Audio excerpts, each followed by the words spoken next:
இங்கே எப்பவும் போல ராதிகா கோபியை கூட்டிட்டு ஹாஸ்பிட்டல் கிளம்புறாங்க. அதே நேரத்தில் இங்கே ஈஸ்வரியும் குறுக்கால வந்து, என் பையன் நீ எதுக்கு ஹாஸ்பிட்டல் கூட்டிட்டு போற, என் பையன் ஹாஸ்பிட்டல் கூட்டு போறதுக்கு எனக்கு தெரியும், இப்போ என்ன ரொம்ப அக்கறை வந்த மாதிரி நடிச்சிட்டு இருக்க அப்படின்னு சொல்லி இந்த பக்கம் ஈஸ்வரி ராதிகா கிட்ட சண்டை போடுற மாதிரி பேசுறாங்க.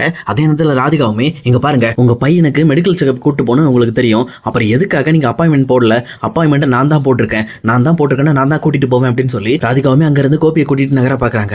ஆனா ஈஸ்வரியுமே கண்டிப்பா நானும் வருவேன், என் பையனை உன்னை நம்பி தனியாக அனுப்ப முடியாது, சொல்லப்போனா என் பையன் உன் கூட இருக்கும்போது தான் நிறைய பிரச்சனைகள் அனுபவிச்சான், மறுபடியுமே என் பையனை உன்னோட கஸ்டடியில் நான் விட மாட்டேன் அப்படின்னு சொல்லி சொல்றாங்க. உடனே கோபியுமே இங்க ராதிகா கிட்ட அம்மாவும் வரட்டு பேசிக்கலாம் அப்படின்னு சொல்லிட்டு இங்க ராதிகா கொஞ்சம் சமாளிச்சு இன்னொரு பக்கம் ஈஸ்வரியும் சேர்த்து கூட்டிட்டு ஹாஸ்பிட்டல் போறாங்க.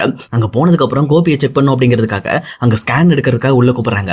அப்ப எப்பவும் போல ஈஸ்வரி கோபியை பிடிச்சிட்டு உள்ள போலாம் அப்படின்னு சொல்லி ட்ரை பண்றப்போ, நீங்க வயசான காலத்துல ஒண்ணு நடக்க வேண்டாம், உட்காருங்க, நான் என் ஹஸ்பண்டை கூட்டு போய்க்கிறேன் அப்படின்னு சொல்லி இந்த பக்கம் ராதிகா வந்து கோபியை கூட்டிட்டு அவங்களுமே டைரக்டா உள்ள போய் ஸ்கேனிங்கு மற்ற எல்லா டீட்டெயிலும் எடுக்க ஆரம்பிக்கிறாங்க. அதே நேரத்தில் வெளியில உட்காந்துட்டு இருக்க ஈஸ்வரிக்கு ரொம்பவே கோபம் வர ஆரம்பிக்குது. என் பையனை என்கிட்ட இருந்து பிரிக்கிறதுக்காக இதெல்லாம் பண்ணிட்டு இருக்கா, முதல்ல இவளை இந்த வீட்டை விட்டு துரத்தணும், இவளை என் பையனை விட்டு பிரிக்கணும் அப்படின்னு சொல்லி ரொம்பவே கோவப்பட ஆரம்பிக்கிறாங்க. அதே நேரத்தில் இன்னொரு பக்கம் கோபியும் ராதிகாவும் சேர்ந்து எடுக்க வேண்டிய ஸ்கேனு எல்லா டீட்டெயிலையும் எடுத்து முடிச்சுட்டு அவங்களுமே அங்கிருந்து கிளம்புறாங்க. இன்னொரு பக்கம் இங்கே ஈஸ்வரியுமே ரொம்பவே டென்ஷனோட இங்கே கோபி கூட வந்துட்டு இருக்காங்க. அப்போ கோபிக்குமே புரியுது இந்த பக்கம் வந்து நம்ம அம்மாவுக்கு முகம் சரியில்லை அப்படின்ட்டு, என்னாச்சுமா என்னதான் பிரச்சனை அப்படின்னு சொல்லி கேட்குறாங்க. ஆனால் ஈஸ்வரியுமே இங்கே கோபியோட மனசு கஷ்டப்படக்கூடாது அப்படிங்கிறதுக்காக, ஒன்றும் இல்லைப்பா அதெல்லாம் ஒன்றும் கிடையாது நீ வா அப்படின்னு சொல்லிட்டு இந்த பக்கம் வீட்டுக்கு கூட்டிட்டு போயிடுறாங்க.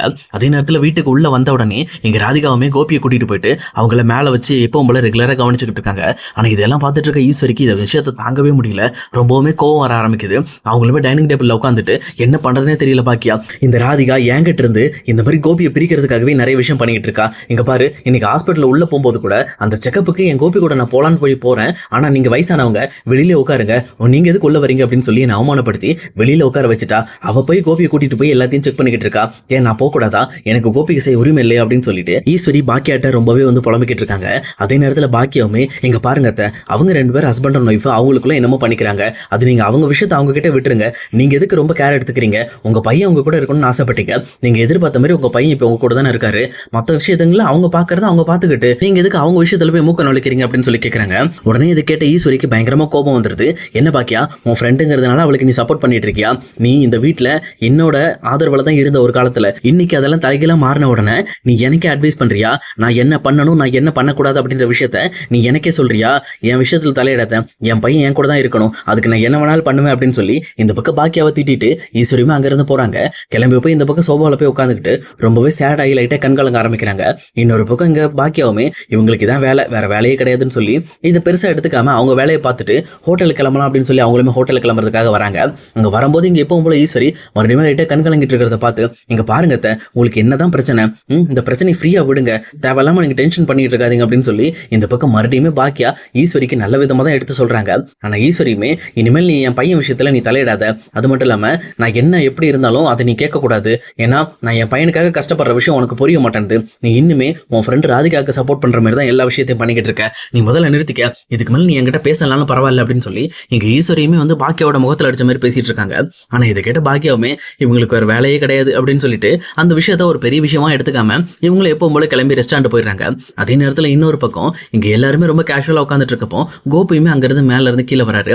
கீழே வந்து ஈஸ்வரி கிட்ட, என்னாச்சுமா ஏன் டல்லா இருக்கீங்க, ஏன் கண்ணெல்லாம் கலங்கி இருக்கு அப்படின்னு சொல்லி கேட்கறாங்க.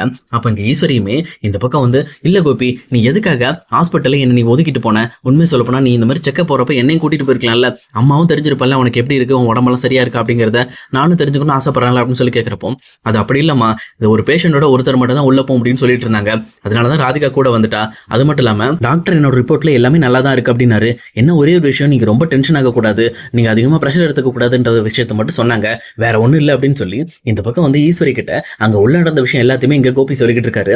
இது கேட்டோன்னு இந்த பக்கம் ஈஸ்வரிக்கு புரிய வருது, அப்ப நம்ம கோபி கிட்ட கோவப்படக்கூடாது, கோபி கிட்ட டென்ஷன் ஆகக்கூடாது, அதே நேரம் கோபியவும் டென்ஷன் ஆகாம பாத்துக்கணும் அப்படிங்கிற விஷயத்தையும் புரிஞ்சுக்கிட்டு, சரி கோபி அதெல்லாம் ஒண்ணும் இல்லை, நீ அம்மாவும் மிஸ் பண்றான்னு நினைச்சேன், வேற ஒண்ணும் இல்லை அப்படின்னு சொல்லிட்டு அவங்களுமே அந்த விஷயத்தை சமாளிச்சுட்டு, சரி இதுக்கு மேல இங்க இருக்க வேண்டாம் நம்ம மேல போயிடலாம் சொல்லி அவங்களுமே மேல போயிடுறாங்க. இன்னொரு பக்கம் எப்பவும் போலே இனியாவும் காலேஜ் முடிச்சு இங்க வீட்டுக்கு வரும்போது கரெக்டா இனியாவை மயு வழி மறிக்கிறாங்க. மறிச்சது மட்டும் இல்லாம, அக்கா உங்ககிட்ட ஒரு விஷயத்த நான் பேசணும்க்கா, ஏன்னா முக்கியமான விஷயத்துல உங்ககிட்ட நான் சாரி கேட்கணும் அப்படின்னு சொல்றாங்க. அப்ப இனியாவும் எந்த ஒரு சத்தமும் காட்டாம இங்க மயுவை பார்த்து முறைச்சிக்கிட்டே இருக்காங்க.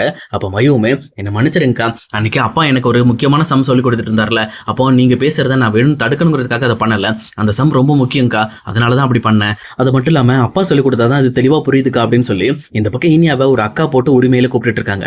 ஆனா இனியாவே ரொம்ப கோபத்தோட, நீ என்ன எதுக்காக அக்கான்னு கூப்பிடுற, சொல்லப்போனா நீ என்ன என்னோட தங்கச்சியா, நீ என் தங்கச்சி எல்லாம் கிடையாது, என்ன அக்கான்னு கூப்பிடுற வேலை வச்சுக்காத, இன்னொரு டைம் எங்க அப்பாவா உங்க அப்பான்னு சொல்ற வேலை எல்லாம் வச்சுக்காத, அதுவுமே ரொம்ப தப்பா இருக்கு அப்படின்னு சொல்றாங்க.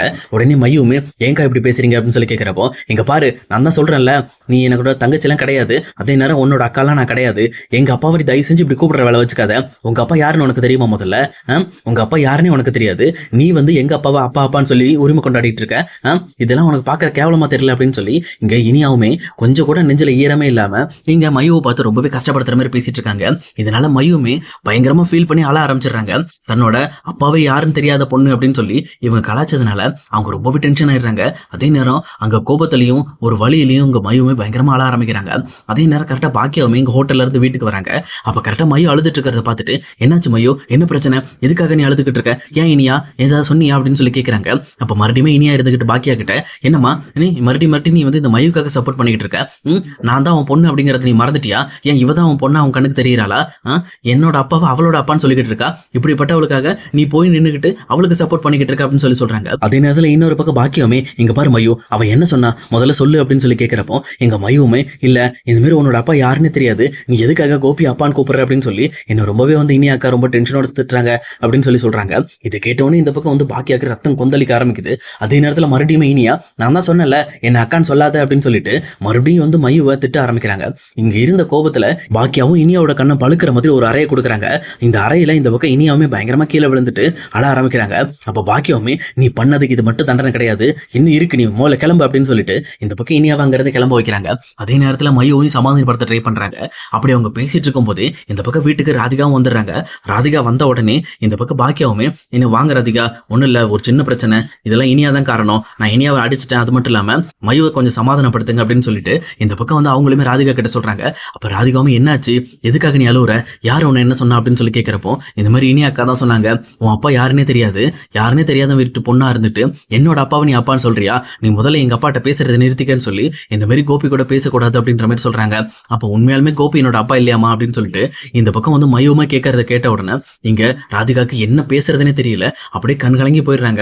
அவங்களுமே ரொம்ப இடிஞ்சு போய் உட்காந்துட்டு, இதுக்கு மேல நம்ம இந்த வீட்டுல இருந்தோம் அப்படின்னா அது நமக்கு தான் பிரச்சனை அப்படிங்கிறதையும் புரிஞ்சுக்கிட்டு இங்க டைரக்டா கோபி கிட்ட போய், இங்க பாருங்க கோபி, இதுக்கு மேல இந்த வீட்டுல என்னால இருக்க முடியாது, நம்ம முதல்ல இந்த வீட்டை விட்டு கிளம்பணும் அப்படின்னு சொல்லி நடந்த பிரச்சனையை பத்தி இந்த பக்கம் கோபி கிட்ட பேசுறாங்க. இங்க கோபியுமே, கண்டிப்பா இது ரொம்ப தப்பா இருக்கு அப்படின்னு சொல்லிட்டு, நான் வேணா இனியாட்ட பேசுறேன், அவ சின்ன பொண்ணு தெரியாம பேசியிருப்பா அப்படின்னு சொல்லிட்டு இங்க மறுபடியும் ராதிகா கிட்ட பேச வராங்க.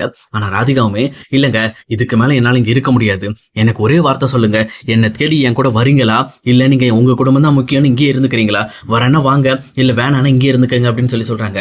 இந்த பக்கம் கோபி ரொம்பவே ஆழமா யோசிக்க ஆரம்பிக்கிறாரு. அதே நேரத்துல இனியாவுமே இங்க மேல போய் ஈஸ்வரி கிட்ட நடந்த விஷயங்கள் எல்லாத்தையுமே சொல்லி அவங்களையுமே சண்டைக்கு கூட்டிட்டு வந்துடுறாங்க.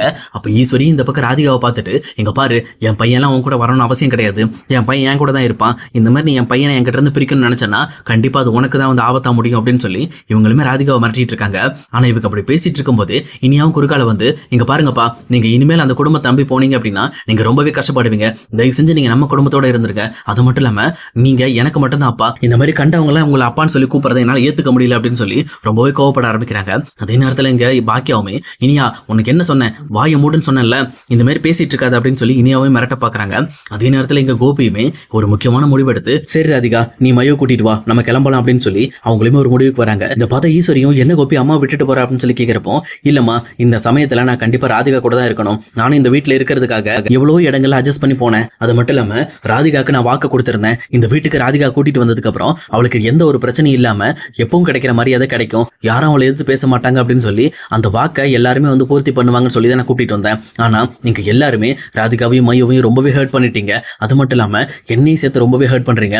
ஆனா இதுக்கு மேல இந்த இடத்துல நான் இருந்தேன் அப்படின்னா அது ராதிகாக்கும் மையுக்கும் நல்லது இல்ல, அதே நேரம் நான் சொன்ன வாக்கை நீங்களும் காப்பாத்தல, அதனால இதுக்கு மேல நான் இங்க இருக்க மாட்டேன், நான் கிளம்புறேன்னு சொல்லி அவங்களுமே இங்க மயூர் ராதிகாவை கூட்டிட்டு அங்க வீட்டுல இருந்து கிளம்ப பாக்குறாங்க.